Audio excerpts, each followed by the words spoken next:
Hello. It's time for another video. This will be a bookish video. We are going to put an age-old question to the test.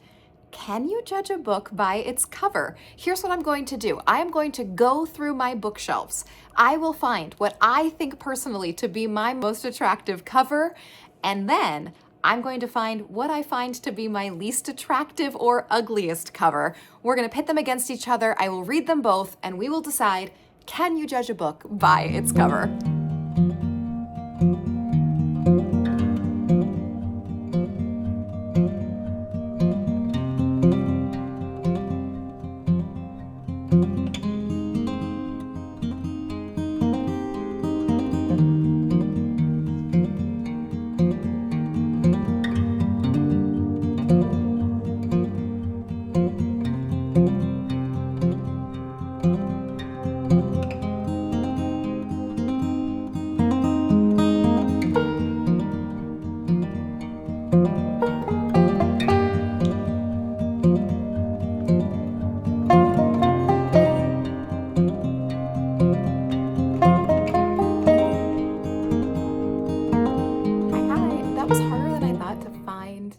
Books. Actually, I could find a lot of covers that I loved. I couldn't find a ton of covers that a lot of them I was just sort of like, I could take it or leave it, but I didn't find a ton of covers that I was like, I hate these. But I narrowed it down. We're going to quickly go through and I'll show you about 5 or 6 of each of what are my favorite covers and what are my least favorite covers. We will choose them and then we'll get started reading. So let's start with my favorite covers. I decided to take classics out of the running. I've already read Mrs. Dalloway, but I'm obsessed with this cover, and I had a lot of really beautiful covers of classics.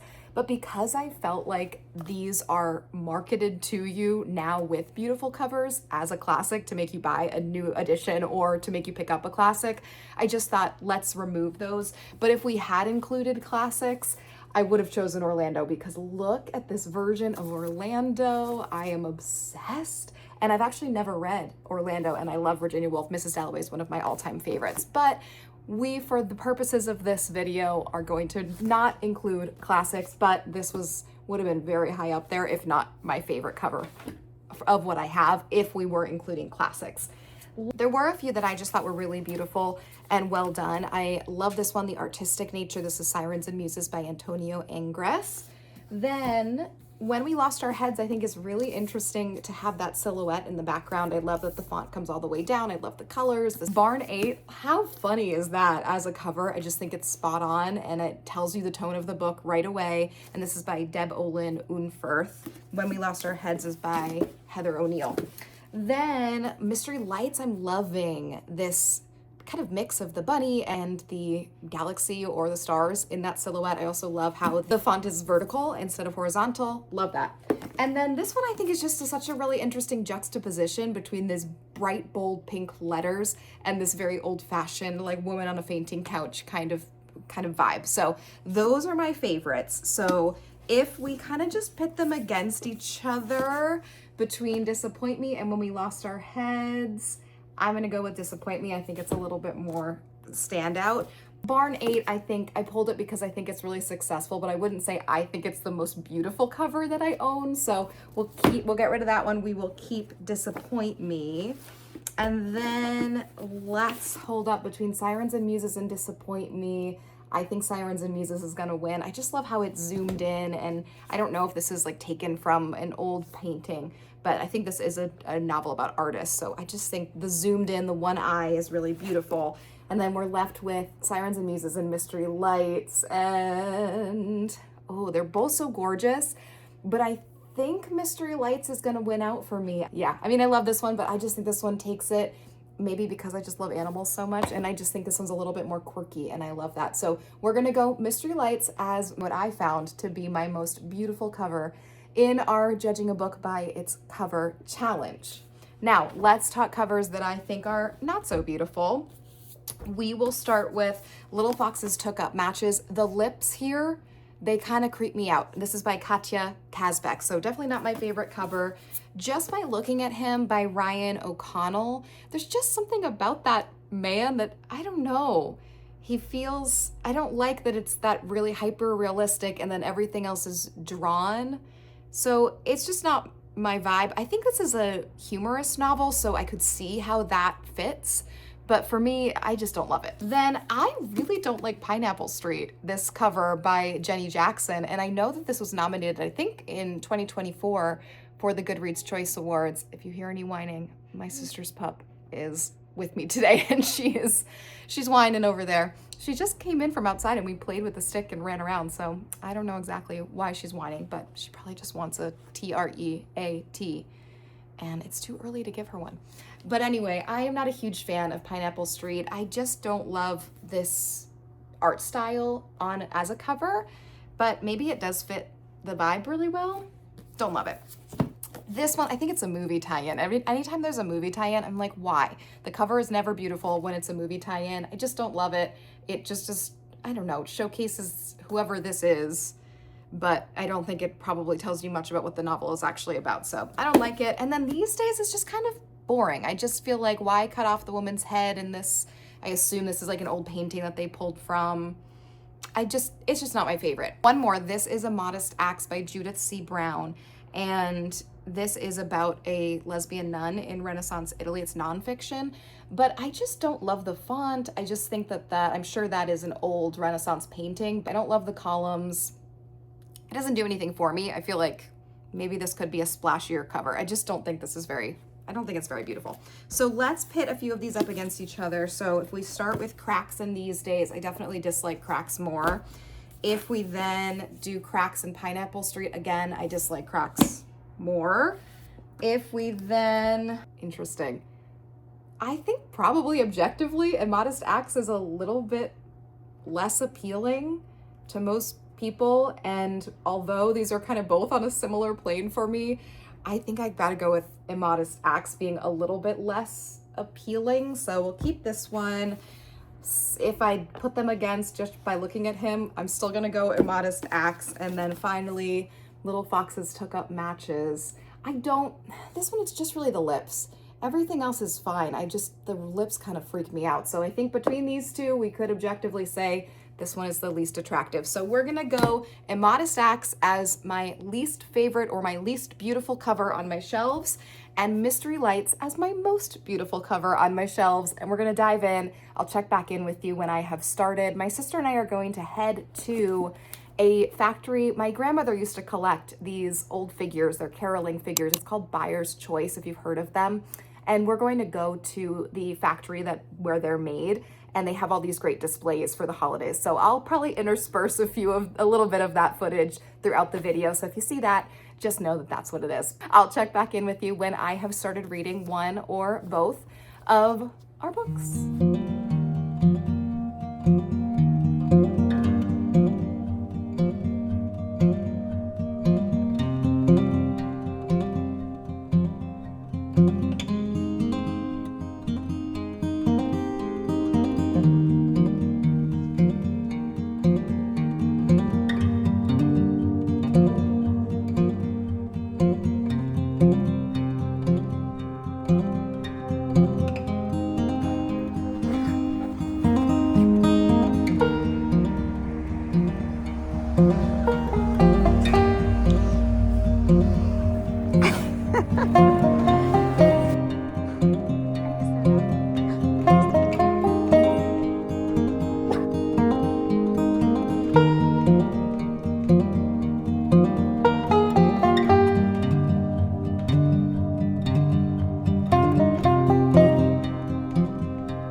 Halfway through both of the books that we are reading for our Judging a Book by Its Cover challenge.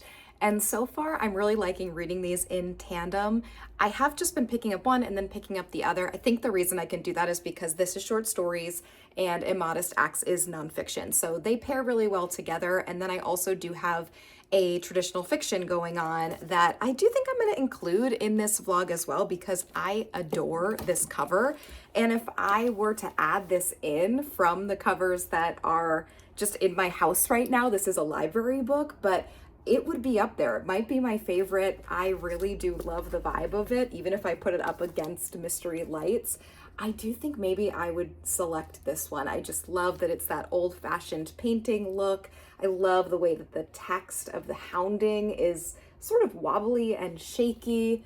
I just think this is really well done. So I do think we're going to throw this in as well because I'm about halfway through. So I'll give you an update on that as sort of a little bonus. But let's start with Mystery Lights, which I chose as my most beautiful cover. This is a collection of short stories and it's by Lena Valencia. And so far I'm enjoying this. I would say right now it's around a 3 or a 3.5. I have read 5 of the 9 short stories, and so far I've given 3 a 3. And then the last 2 that I read, I did give a 4 out of 5. So I do think the stories for me are getting more enjoyable, and that could be the subject matter. Could also be that maybe I'm getting into this world that the author is creating as well. They're not linked stories, but the author does definitely have a distinct voice. And I think that in order to appreciate what the author is trying to do, you sort of need to get into her mind a little bit. 2 main themes of this collection of stories. And I would say that those 2 themes don't necessarily seem fully aligned. So the stories focus on predatory men and focus on the relationship between men and women and the struggles that women have to go through when men are mistreating and misbehaving and abusing in various ways. And then there's this theme of sort of otherworldliness, and I don't know that they necessarily mesh together. There is a clear divide in my mind between the 3 and 3 stories from what I read. But I am enjoying it. I'm excited to pick this back up and finish up. The stories do read pretty quickly. So that is my most beautiful cover so far. And let's touch base about what I found to be my ugliest cover, which is Immodest Acts by Judith C. Brown. This is a nonfiction, and it tells the story of Benedetta Carlini. From a very young age, her father has promised her to the church. Benedetta enters the convent when she's 9 years old, and that is 1599. She starts having these visions when she's around 23. She's having stigmata, and she is going into trances. The religious leaders are coming in to verify, is this actually a case of a woman who is having these visions and really is truly chosen by God to give these visions, or is she potentially faking this, or is this potentially something that is from the devil? It's going to come to light that she has been having a lesbian relationship with another nun, the one who has been assigned as her sort of companion. And she's been assigned as her companion because she's experiencing all these horrible pains at night. And part of that is because when she first starts having visions and she goes to the priests and tells them this, they're like, oh, well, no, if you were really a visionary, you would ask God for pain because you have to be humble. And so she does, and then she starts having these horrible pains, and she can barely even sleep, and it just becomes this really intense pain that she's dealing with night after night after night. So they assign this other nun to be there with her in her cell when she's having these extreme bouts of pain. And that is the nun that it's going to come to light that she has been having a relationship with, or at least sexual kind of moments with. And we haven't gotten there yet, which is interesting. I am over halfway through because a good chunk of the back is notes. This is really well researched. There's all of these great notes in the back. So far, it's really interesting. What's interesting to me is that the author is not passing any judgment on whether these visions were real, whether these visions were made up. And I'm curious to see if the author does eventually come to a conclusion. So it's really fascinating. I'm also learning a ton about what it was like in this time period to be a woman who was placed into a convent.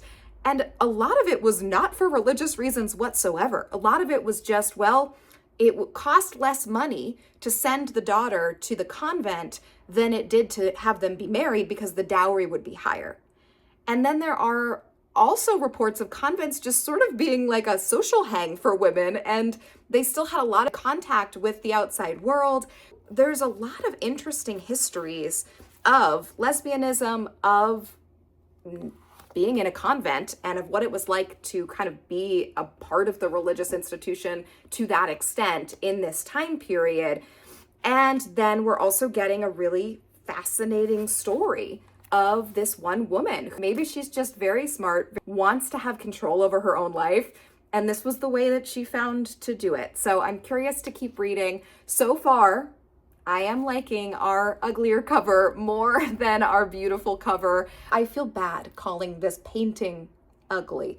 But that's not the only reason I chose this. It's also because I just don't like the color. I don't like the font. I don't like these kind of columns. It just doesn't do the book justice. Yes, it fits the time period. Yes, it sort of shows you what you're getting into, but I think the tone and the theme of what you're actually reading is a lot punchier than this. It's a lot more exciting than this, and it's a lot more nuanced than this. So for that reason, I still do stand by really not liking this cover. Give it boldness. Give it something fun and cheeky and artistic that almost goes against what you would think with Renaissance Italy, and I think you'd be more spot on with the tone of this book. The last book that I want to update you on is The Hounding by Kenobi Purvis, and this is really picking up for me. So we are following a small town centuries ago outside of London, and there are a few different townspeople who are just really kind of all up in everyone's business, and they don't necessarily, or at least one or two of them, find these 5 sisters who they range in age from, I think, 6 to maybe 16, maybe 17. They're living with their grandfather. Their grandmother just passed away, and we're sort of picking up while they're still in mourning from their grandmother, and the townspeople are thinking, oh, these girls are a little bit strange. There's something going on. There's one man in the town who is strangely threatened by especially the oldest of these sisters. And one man starts saying, I saw the girls turn into dogs. So now we're at the point where the town is spreading this rumor. The vicar has gone to visit the grandfather to kind of say, I think your granddaughters are in trouble. There's kind of like devilry going on here. And we don't really know yet what is going on. And it's really interesting. It did take a little bit to pick up. I don't think we needed as much setup of the town as we got before actually diving into that accusation, because I am about halfway through and we're only a couple chapters, excuse my little Citizens Bank bookmark, but we are just a couple of chapters past when the accusation was made. I really do like what this is trying to explore, and it does kind of seem like maybe the girls really are turning into dogs, but I guess kind of we're gonna wait and see. But I, again, just adore this cover. I really want to find where this painting comes from. I'm gonna keep reading. I don't know what I'm going to keep reading. Maybe I'll dive back into Mystery Lights, but yeah, I don't know. We'll pick up something, we'll do some reading, and I'll be back with you probably once I've finished, and I will check in with you then.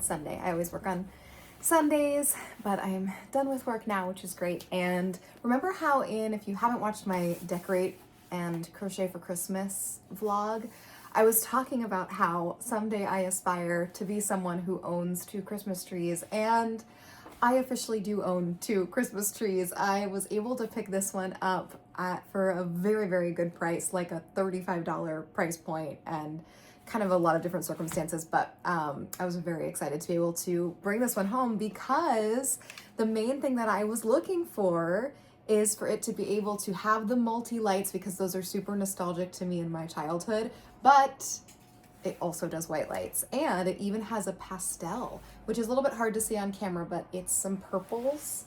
It's like light pink and blue and some yellows, but let's leave it on the multi for now. Or what looks beautiful, that actually looks a little bit better, I think, for the aesthetic in the background. So we'll leave the white. It also gives a lot of great light to the room, and it does have like flicker options and timers and things like that. So I am a very happy camper that I now have 2 trees. So we're in my dining room right now, and I wanted to give you an update because last night I finished 2 of the books that we are reading. Let's start by talking about Mystery Lights. I had 4 stories left to read. The first story that I had was called Reclamation, and this was essentially about a retreat where women were following this one podcaster who was leading this sort of restorative health retreat. It's an interesting story that had a very intense ending. I liked it more than some of the stories that were a little bit more on the nose as far as the theme and the messaging, because there was some nuance to it. The ending did feel a bit out of left field. I can see some of the steps for the character motivation, but I am left just a bit concerned for the kind of jump that the character made towards the end. So that I did end up with about a 3.5. Then we had Clean Hunters, which was about ghost hunting. And what's interesting is after I gave my last update, I was speaking about how I didn't necessarily feel like a lot of these stories connected to each other. And then I was taking a look at the back cover, and right at the top it says, an electrifying new voice in contemporary fiction that illuminates the many forces that haunt us. And once I started looking at it from that lens of people or circumstances or situations or memories that haunt us, I do see more of a through line. I do think some of the stories are a little bit of a stretch for what haunts us, because I wouldn't say they're necessarily focusing on a haunting, but maybe they are the experience that would later cause a haunting. And of course, when we talk haunting, we're not always just talking ghost hunting like we are in this one story, which is called Clean Hunters. There is sort of the emotional haunting and the ramifications of emotional events. It did give me a little bit more context, and maybe I spoke too quickly saying that these didn't necessarily align. Now, Clean Hunters, it's about this wife's kind of loss of faith in her abilities as a ghost hunter and how that impacts her and her self-esteem and how she views the world. I liked it. I didn't love it. Again, I thought there were interesting concepts. Compared to the very first story, which felt very on the nose, we definitely are getting more nuance as we go through the collection, which I appreciate. Then we had Reaper Ranch, which had very much Thursday Murder Club vibes. It was about a woman writing journal entries, talking through her grief, while also giving us information about some not so great situations that are happening at the assisted living community. I enjoyed it. I do think that it was a little bit predictable, and maybe that was part of the point. I just feel like throughout many of these stories, the ideas and concepts are really strong, but it almost feels like where we end is almost where we should have begun, or where we end is where we still need to do the deepest digging. It just sometimes felt like I was eating dessert rather than eating like a protein-packed meal, if that makes sense. Good, solid ideas, good, solid structure, good, solid writing, but sometimes it just doesn't nourish me in the way that I really want it to, and it feels like there were some missed opportunities to really give us some digging deep into some of these themes and these concepts. I was thinking last night after we spoke about sort of these major themes that are through the stories, one major theme being men and women and the relationships between them and predatory men, and how women have to be forced to reconcile with that and also kind of stand up against men or make decisions after they have been mistreated by men. The other theme being these sort of otherworldly beings or creatures and what that means for us as human beings. And then there is a third theme that I was thinking about last night, which is mothers and daughters. And that one very much came into play with Vermilion, which was the last story in the collection. What's interesting about Vermilion is that it gave us a callback to, what was it called? Troglodyte, the story about the young girl who was lost in the cave for multiple days. And it calls back to that. The husband is really obsessed with kind of like crime podcasts and especially missing girl podcasts. And it calls back to that story of Max, the 9-year-old who was lost in the cave and was gone for multiple days. So he's listening to a podcast about that, which was really interesting. And it made me wonder, were there any other connections that I missed from one story to the other? But I really love that when short stories just give a little bit of a call to show us that we're sort of in the same world. And that last story, again, it felt like the mother-daughter relationships in all of the stories that did have that as a theme, it was pretty much saying the same thing. There's a strained relationship, the end. There wasn't a ton to be said about mothers and daughters as far as how we reconcile that relationship, how we talk through or deal with a strained relationship between mothers and daughters. So I wanted more from that one as well. I wrote, it references Troglodyte. That was the story about the bats in the cave. All in all, I think that this really does end up at like a 3.5. I do really like it, and part of me wants to give it a 4 just for the solid writing that was through and some really strong ideas. I just wish that there was maybe just a hint more depth to the stories that we get in this book. I looked into Beth Steedle, who designed this cover. And I guess there is, so Woman with Rabbit is part of what she used, and that's just from the New York Public Library. And then Meteors, I assume, is sort of the piece of artwork that we're getting here.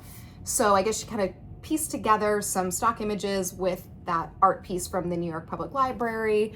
But I was taking a look at her website, and I have read and enjoyed some of the other books that Beth Steedle has designed the covers for. It's very clear that she really kind of enjoys playing with mixed media, is probably not the right way to describe it. Mixed images, I would say, and sort of mixed tones of images. Very, very interesting. But I don't know, it could be interesting one time to sort of like read different novels by the same cover designer. Okay, I'm gonna try to do this next update a little bit quicker because I've been chatting at you already for way too long. But I did also finish The Hounding last night, and I'm of two minds of this. I really enjoyed this, but again, I almost feel like I loved the concept a little bit more than the execution. I was really hoping this was going to be a 5-star read, and I think it's a 3.75, maybe a 4. What's tricky about this is that I was really desperate to get more perspectives from the girls, the 5 sisters who are said to have been turning into dogs.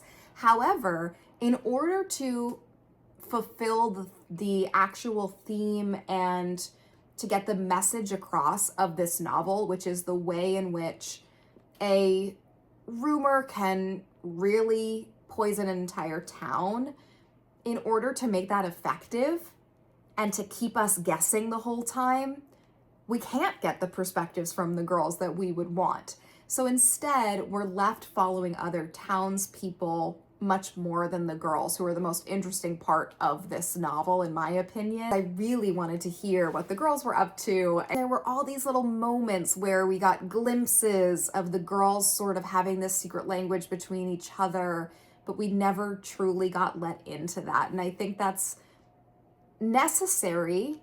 It was necessary for this author to tell the story that she wanted to tell, but I almost wonder if we could have had something a little bit more impactful if we got a bit more of a glimpse into the girls. And even if that idea that we need to keep mystery of whether or not these girls are really turning into dogs or not, maybe we didn't need that. Maybe we could have known all along, or kind of followed the girls, and we would have been able to then focus on some deeper questions rather than, are they or aren't they turning into dogs? The last moment was beautiful.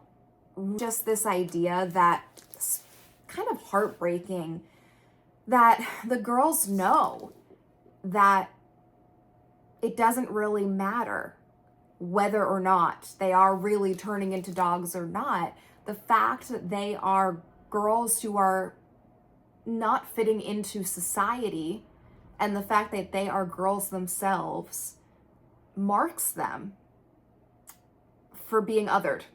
And that is exactly what happens. among the townspeople, their grandfather, who is the one who is raising them, he had this moment a couple times where he kind of comes to the realization that it's almost better for them to be dogs rather than troubled girls, or girls that have to face this mob mentality from the town. This is a debut novel, so I'm very excited to see what Kenobi Purvis writes moving forward. That is my update on The Hounding. The only other book that I have to finish tonight is Immortal Acts, and I'm gonna have some dinner, and then I'm gonna sit down and I'm gonna do that. And I'm gonna take off all this makeup. I'm wearing blue mascara today, can you tell?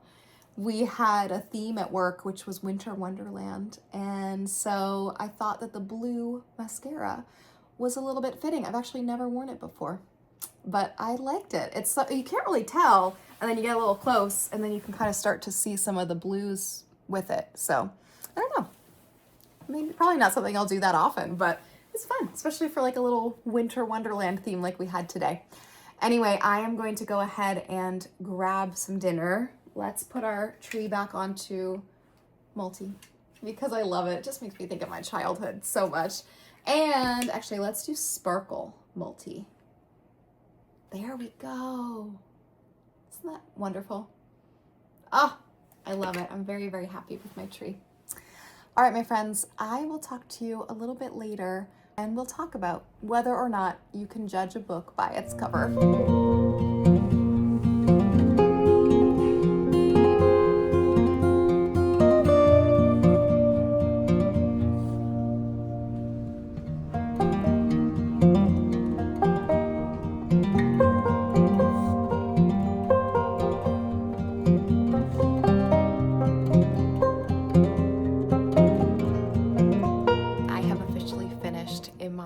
Acts. Overall, I really did find this to be super interesting. The first investigation, everyone comes and they're like, yep, this is what's going on. She is a visionary. And then we get into the second investigation, and that's where some more information starts to be revealed. They go from really believing that she is this holy figure to thinking that she is possessed by the devil. I was left with a bit of a question over the use of lesbian when it comes to Benedetta. The author does give a bit more context and commentary in the notes. And one of the notes that she does spend a significant amount of time, almost a page on, is the use of the term lesbian when it comes to Benedetta. And she acknowledges, the author, that we of course are using a term from modern times and placing that onto a woman that was in this convent and most of her life living in the early 17th century. And she discusses the challenges and essentially the different scholarly takes on when we should, or at what point we can start labeling a woman a lesbian versus not being able to label. Now, I personally, I don't think we should truly label someone unless they have specifically identified for that for themselves. But of course, when we're looking at a historical figure and we're looking back at this time frame and she is not able to speak for herself, of course that throws a wrench into the plans. I think is really relevant to this judging a book by its cover challenge, because part of this cover is that specifically it says the life of a lesbian nun in Renaissance Italy. Now that, of course, is meant to sort of intrigue you and meant to have you pick up this book, even if you don't love the cover, like I did not love the cover. What's interesting to me is that there's not a ton of evidence to go on in general. We do have direct eyewitness testimony that is written from those who are doing the investigations. So there is direct evidence of the relationship that Benedetta had with the other nun who was assigned to watch over her, sort of be her caretaker at night because she was having all these horrible pains. So it is documented that there were sexual acts between these women. However, the other nuns also said that Benedetta would meet with a priest through the gate, and there were sort of carried on what seemed to be a romantic relationship with this priest as well. So for me, I wish there was a little bit more discussion about, well, let's label her lesbian versus label her bisexual or label her queer. And I think this book was written, let's see when this book was published, 1986. So this book is older than I am. And I think for its time period, this is really progressive in what it was saying. And I wonder if anyone else has tackled this topic, if there is further scholarship on Benedetta and on this story and even on this book or in response to this book, because I found it fascinating. I learned so much about convents during this time period and a lot of the sort of goings on. But I do think just labeling this right here that she was a lesbian nun, I don't know how ethical that really is. And it gets to the point where I'm sort of like, if that wasn't here, I do think you need some sort of tagline. But the fact of the matter is, there's not a ton that can be said. Yes, this happened between Benedetta and Bartolomea, I believe is her companion. Bartolomea, or Mia, is the one who gave this account. And what's interesting, and this is mild spoilers, although I know in a nonfiction it gets a little bit tricky, but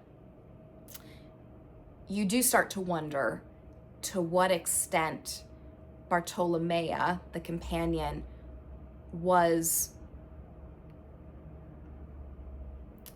involved willingly with Benedetta, and to what extent it was a coercion, and a coercion using Benedetta's visions and her status as a religious figure that has been sort of chosen by God, which is what Benedetta is espousing to everyone in these visions that she's having and these trances that she goes into. The actual relationship between these two women, it's not a very significant part of this text. You're sort of waiting for it because it's in the introduction for sure. There's a lot of talk about homosexuality during this time period in Renaissance Italy, before and after, but there's not a ton there. It almost feels as if this is more a tale of, well, was this woman a visionary or not? Was she actually seeing these visions? There's some interesting discussion in the notes about multiple personality disorder, about whether or not it matters if these saints and religious figures who do claim to have seen visions, does it matter that if they did or did not, because many people believe that they did. So it still had an impact on the culture and the society. So there were really interesting things to be said about all of that. And I almost wish that that was more the direction we had taken, and then have her sexuality be something that of course is involved in the story because it's a part of the story. We just don't have a ton of the actual written documents to give us a full glimpse into that. And I just wonder if this is becoming a little bit of shock value, a little bit of like, oh, a lesbian nun. And I just don't think, would it have had the same impact if it says a bisexual nun in Renaissance Italy, or a queer nun, or even a visionary nun? Or it just gets to the point of someone made the decision to put this on the cover. And I actually think that's a really interesting conversation to be had when it comes to nonfiction and when it comes to this challenge where we're actually judging the book by its cover. But all in all, this was a really fascinating read. There was a really interesting note as well that talked about demonic possession almost being a way for women to gain power and control in a society when they would not have had power or control otherwise. And that is such an interesting concept to me too. And thinking about Benedetta and whether she believed that she really did have these visions, whether others believed, and many others did believe according to the source material that was used. But also the question of maybe this was a mental illness. And then the third question of maybe she was really intelligent and she knew this was the only way that she could gain control as a woman in this society. The author does a very good job of kind of removing herself, but still allowing this to be a very entertaining read. And then in the notes is where she sort of adds in a few little extra thoughts or concerns. It's a very scholarly read, but at the same time, it's really entertaining. So at least I think so. So if you have an interest in the history of lesbianism at all, or even just the history of homosexuality at all, if you have an interest in convents, if you have an interest in the social environment and the social hierarchy of Renaissance Italy, I would definitely recommend this. I do think of the three, this is probably the one that will stick with me the most. This is a 4 or a 4.5 for me, even though it was my least favorite cover. So we read in this little vlog, we read The Hounding. This is my library read, which we kind of threw in just because I loved the cover and was already halfway through it. And then we read Mystery Lights, which was my favorite cover from my bookshelves. This one I am settling on about a 3.5. The Hounding, I think we're at about 3.75, I would say, maybe a 4, but I have to sit with it a little bit longer. And then Immodest Acts, I would say this is definitely a 4, maybe a 4.5.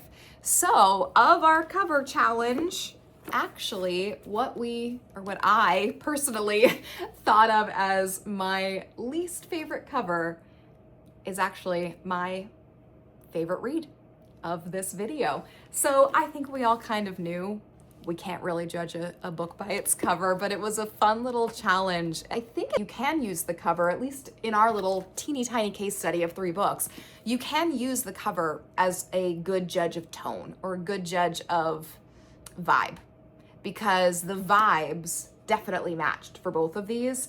And Immodest Acts, I would say, I think you would have a different experience reading this text with a different cover. And that's what's so interesting to me. I just think if this were to be republished today with a completely new cover, I think that you would better understand the subversiveness of Benedetta. And I think that you would read it a bit differently. So I would love to see a redesigned cover. This cover does not do the interior of the book justice in this case. So that is what we have come to the conclusion for as far as our judging a book by its cover vlog. Maybe we'll do this again at some point. I almost was able to go to Barnes & Noble and I was gonna just choose a book based solely on the cover and not read the back, because I think when I'm doing this shopping my own shelves, I obviously have already a little, even if it's a book I've had on my shelves for a long time, I have some sort of inkling of what the vibe is or the tone is. So I think it's a little bit different. If I were just to go into a bookstore or go into the library and just choose only based on the cover, I think that could be really fun. So I may try that next time if we continue on with this. But for now, thanks so much for following along. All in all, really strong reads. I mean, 3.5, 4, and then 4.5 is probably where I'll land with these.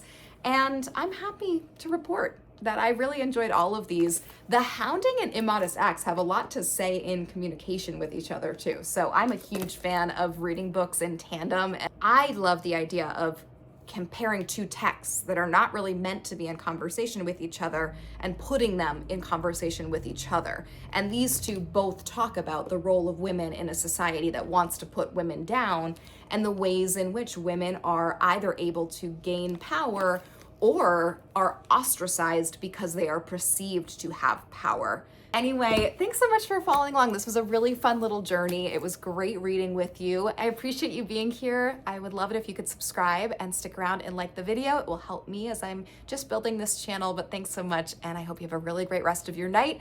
And we are officially in the week of Christmas, and Hanukkah has just ended, and Kwanzaa is coming this week as well. So whatever you celebrate, happy holidays. And I hope you have a really great time with your friends and your family, or just with yourself and a really good book.